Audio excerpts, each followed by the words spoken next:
Hello दोस्तों, स्वागत है आपका टेंस टेलर की एक और वीडियो में। आज की इस वीडियो में हम बात करेंगे ड्रीम इलेवन की। दोस्तों, अगर आप क्रिकेट से प्यार रखते हैं तो आपने ड्रीम इलेवन का नाम ज़रूर सुना होगा, क्योंकि आजकल जहां जहां क्रिकेट पहुंच रहा है वहां वहां ड्रीम इलेवन भी ज़रूर पहुंचता है। बीसीसीआई और आईपीएल जैसी बड़ी बड़ी संस्थाओं का पार्टनर भी ड्रीम इलेवन है। बड़े बड़े टीवी एड्स या दोस्तों के मुँह से तारीफें सुनकर आपने भी कभी ना कभी ये ज़रूर सोचा होगा कि क्यों ना इसे एक बार आजमाया जाए। आपके भी दिमाग में ये ज़रूर आया होगा कि क्यों ना कुछ पैसे लगाकर ही मैं भी करोड़पति बन जाऊं। लेकिन ये सब इतना आसान नहीं है। फिर भी अगर आप इसमें अपना लक आजमाना चाहते हैं तो आज की वीडियो सिर्फ आपके लिए है। ये वीडियो इसलिए बनाई गई है कि कहीं करोड़पति बनने के चक्कर में आप अपना पुराना पैसा भी ना गंवा दें। लेकिन इसका मतलब ये बिल्कुल भी नहीं है कि आप ड्रीम इलेवन ना खेलें, बल्कि इस वीडियो में हम उन टिप्स के बारे में बात करेंगे जो हर नए खेलने वाले खिलाड़ी को पता होने चाहिए, जिससे उनका पैसा डूबने से बच सकता है।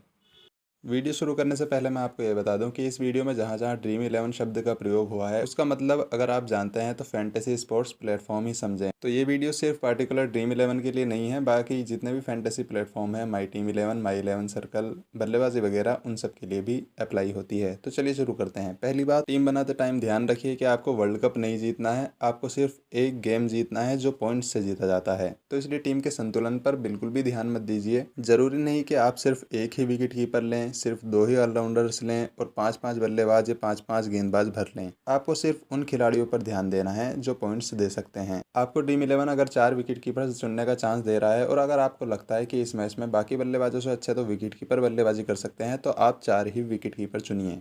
जैसे एक छोटा सा एग्जांपल मैं आपको बता देता हूँ। लखनऊ सुपर जायंट्स और राजस्थान रॉयल्स का अगर मैच होता है तो 4 विकेट कीपर होंगे। KL Rahul, Quinton de Kock Lucknow की तरफ से और जोस बटलर, संजू सैमसन राजस्थान की तरफ से। अब इन टीमों के ही दूसरे बल्लेबाजों पर नजर मार लेते हैं। लखनऊ के पास हम मनीष पांडे, दीपक हुड्डा, जबकि राजस्थान की तरफ है यशस्वी जायसवाल, देवदत्त पडिक्कल या सिमरन हेटमायर। तो आपको क्या लगता है, ये विकेट कीपर ज़्यादा पॉइंट्स देने वाले हैं या बल्लेबाज?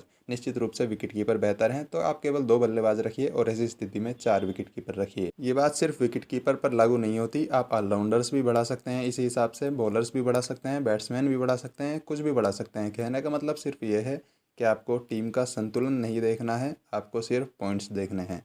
दूसरी बात, ड्रीम इलेवन में 2 तरह के गेम ज़्यादा प्रचलित हैं, एक हेड टू हेड और एक दूसरा grand league. Head to head वो होता है जिसमें आप अपने सामने वाले सिर्फ एक या दो इंसानों से खेल रहे होते हैं। इसे आप शर्त जैसा समझ सकते हैं कि या तो आप जीते या वो जीता। जबकि ग्रैंड लीग वो होता है जहाँ बहुत बड़ा प्राइज पूल पड़ा होता है और बहुत ही सारे खिलाड़ी होते हैं। उनमें से किसी को बड़ा हिस्सा उस प्राइज का मिलता है और किसी को थोड़ा थोड़ा मिलता है। ये 25 लाख 30 लाख रुपए जो जीतते हैं ग्रैंड लीग से ही जीतते हैं। तो इन दोनों की टीम एक रखने की गलती बिल्कुल भी मत करिएगा। अगर आप हेड टू हेड में जा रहे हैं तो लगभग वैसे ही टीम बनाइए जैसी टीम सभी बनाते हैं, मतलब कॉमन साइकोलॉजी के साथ चलिए। हेड टू हेड में कोई भी बड़ा खिलाड़ी ना छोड़ें। हेड टू हेड अगर खेलने जा रहे हैं तो Kohli, Buttler, Williamson, Bumrah, Rashid Khan, KL Rahul, Moeen Ali, Jadeja, Ruturaj Gaikwad, Yuzvendra Chahal, Shreyas Iyer, Andre Russell जैसे बड़े बड़े खिलाड़ियों को अपने साथ जरूर रखें। फॉर्म पे मत जाइए हेड टू हेड में। जिस खिलाड़ी का आपको पता है कि मैच विनर है वो अपने साथ रखिए, क्योंकि साइकोलॉजी कहती है कि बहुत ज़्यादा संभावना इस चीज़ की है कि सामने वाला खिलाड़ी भी बड़े बड़े खिलाड़ी तो जरूर ही लेगा। तो अगर नहीं चला तो दोनों के ही पॉइंट्स जाएंगे, आपका कोई ज़्यादा नुकसान भी नहीं होगा। लेकिन अगर ऐसा हो गया उसने एक बड़ा मैच विनर खिलाड़ी ले लिया और आपने मिस कर दिया, तो वो एक खिलाड़ी ही आपका और उसके बीच में फर्क बन जाएगा और सामने वाला प्लेयर मैच जीत जाएगा। हेड टू हेड मुकाबलों में चूंकि लोगों की साइकोलॉजी एक जैसे ही काम करती है, इसलिए विनर का डिसाइड कैप्टन और वाइस कैप्टन ज़्यादा करते हैं। तो इन मुकाबलों में कैप्टन और वाइस कैप्टन पर बहुत ज़्यादा ध्यान दीजिए।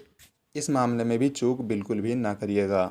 ग्रैंड लीग में मामला थोड़ा सा अलग है, थोड़ा सा नहीं बहुत अलग है। आपके साथ लाखों लोग compete कर रहे होते हैं, इसलिए आपको बहुत ज़्यादा स्मार्ट होना पड़ेगा। इसमें आप फॉर्म के आधार पर या बैटिंग पोजीशन के आधार पर कोई बड़ा खिलाड़ी छोड़ भी सकते हैं, क्योंकि ग्रैंड लीग्स में गेम चेंजर होते हैं छोटे खिलाड़ी। इसका मतलब ये नहीं है कि आप बिल्कुल ही लंजू पंजू खिलाड़ियों की टीम बना लें, कुछ बड़े खिलाड़ी भी रखिए। लेकिन फॉर्म के आधार पर अगर किसी बड़े खिलाड़ी की फॉर्म अच्छी नहीं चल रही है, बहुत अच्छी नहीं है, तो उसे आप छोड़ सकते हैं। ये नहीं है कि छोटे खिलाड़ी हमेशा ही परफॉर्म करते हैं। मेरा कहने का मतलब सिर्फ इतना है कि अगर छोटे खिलाड़ी परफॉर्म करते हैं तो ग्रैंड लीग में आपको अर्श से फर्श तक पहुंचा सकते हैं। तो आप कुछ बड़े खिलाड़ी रखिए लेकिन छोटे खिलाड़ी भी रखिए। और कैप्टन के लिए अननोन ऑलराउंडर्स पर बैट खेलिए। जैसे एक नए खिलाड़ी हैं अभिषेक शर्मा, बॉलिंग बैटिंग दोनों करेंगे और शायद बैटिंग में ओपनिंग में आ सकते हैं, तो बहुत अच्छा प्रोस्पेक्ट हो सकते हैं, जिनके बारे में शुरू में बहुत कम लोग जानते हैं लेकिन धीरे धीरे जानते जाएंगे। इसी तरह वेंकटेश अय्यर थे, पिछली बार शुरुआती मैचों में काफ़ी लोगों को चौंकाया होगा उन्होंने। वेंकटेश अय्यर बॉलिंग भी बढ़िया करते हैं, इस बार भी अच्छा प्रोस्पेक्ट होने वाले हैं। इसी तरह के दूसरे बहुत से खिलाड़ी हैं जैसे राहुल तेवतिया, श्रेयस गोपाल, कृष्णप्पा गौतम, दुष्मांथा चमीरा। ऐसे बहुत से खिलाड़ी हैं जिनका नाम मुझे फिलहाल ध्यान नहीं है, लेकिन आपको अच्छे पॉइंट्स दे सकते हैं अगर आप ठीक से रिसर्च करके गेम से पहले जाते हैं तो। एक नोट पॉइंट आप अपने दिमाग में डाल लें कि नए खिलाड़ी लेने हैं, नए कैप्टन बनाने हैं। इसका मतलब ये नहीं है कि केएल राहुल, ऋतुराज गायकवाड़, शिखर धवन जैसे बड़े बड़े खिलाड़ियों को आप सीधा टीम से बाहर ही कर दें। ऐसे खिलाड़ी भी रखिए, लेकिन बैट किसी नए खिलाड़ी पर खेलिए, क्योंकि ऐसे खिलाड़ी आपको ग्रैंड लीग कभी नहीं जिताने वाले। इनके अलावा कैप्टन और वाइस कैप्टन बनाने के लिए अपने दिमाग में एक प्रेफरेंस बना लीजिए। इस प्रेफरेंस में सबसे ऊपर उस खिलाड़ी को रखिए जो बहुत ही अच्छी हॉट फॉर्म में चल रहा है। जैसे पिछले कुछ सीजन से केएल राहुल हैं, 2016 के सीज़न में विराट कोहली थे, कई सीजन्स में डेविड वार्नर भी ऐसे खिलाड़ी रहे हैं, 2018 में केन विलियमसन थे और पिछले सीजन में ऋतुराज गायकवाड़ थे। तो जनरली जो खिलाड़ी रेड हॉट फॉर्म में है वो खिलाड़ी आपका पहला प्रेफरेंस पे रहना चाहिए। अगर ऐसा कोई खिलाड़ी अवेलेबल नहीं है तो ऐसा ऑप्शन चुनिए जो दो तरफ से आपको पॉइंट्स दे सकता हो। इनमें कुछ ऑलराउंडर शामिल हो सकते हैं। इनके अलावा एक और बात ध्यान में रखने वाली है जो बहुत लोग मिस कर देते हैं कि कैच के भी 8 पॉइंट हैं। तो इस हिसाब से आप विकेट कीपर्स को भी कैप्टन बना सकते हैं, क्योंकि आईपीएल में ज़्यादातर विकेट कीपर्स बैट्समैन भी बहुत अच्छे हैं और दूसरा कैचिंग वाले पॉइंट्स इनका एक्स फैक्टर हो जाते हैं।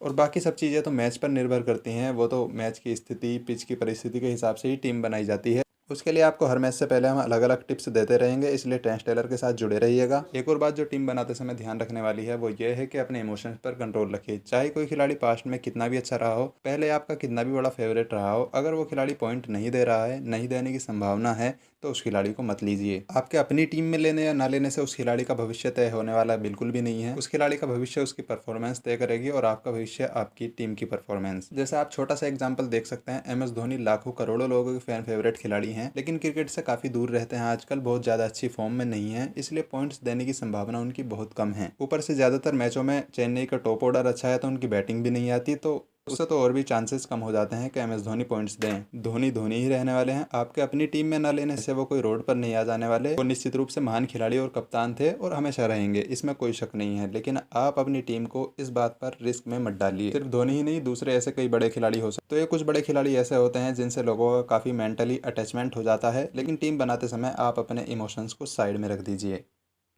आखिरी बात बॉलर्स के बारे में है। अपने बॉलर चुनते समय ऐसे बॉलर्स को वरीयता दीजिए जिन्हें डेथ ओवर्स में भी बॉलिंग करने मिलती हो, क्योंकि डेथ ओवर्स में बॉलिंग में विकेट मिलने के बहुत ज़्यादा चांस होते हैं। कभी कभी ऐसा भी होता है कि जिस मैच में ज़्यादा टेंशन होती है, ज़्यादा दबाव होता है चेजिंग टीम के ऊपर, उसमें आखिरी ओवर में 2 या 3 विकेट भी गिर जाते हैं। तो इस चीज़ की रिसर्च और कैलकुलेशन कर लीजिएगा कि कौन सा खिलाड़ी 19वां 20वां ओवर डालने वाला है। ये दोनों ओवर बहुत ज़्यादा महत्वपूर्ण है एक गेंदबाज के पॉइंट्स के हिसाब से। इसके अलावा मैं आपको पर्सनली सजेस्ट करना चाहूँगा कि टेलीग्राम चैनल्स या वेबसाइट्स जिनसे आपको पूरी की पूरी टीम बनी हुई मिल जाती है, उन पर बिल्कुल भी भरोसा ना कीजिएगा। हाँ, आप उनका प्रयोग कर सकते हैं अपना एनालिसिस करने में, खिलाड़ियों के आंकड़े जानने में, लेकिन उनकी सेम टू सेम टीम कभी भी कॉपी मत कीजिएगा। अपनी जेन्युइन नई टीम बनाइए अपने स्टैटिक्स आंकड़ों को सामने रखकर।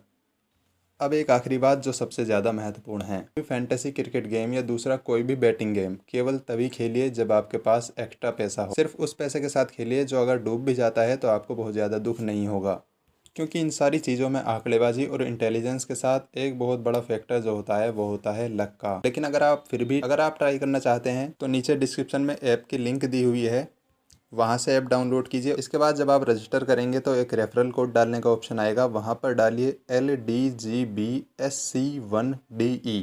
ये कोड डिस्क्रिप्शन में भी लिखा हुआ है, आपकी स्क्रीन पर भी आ रहा है, नोट कर लीजिए कहीं पे।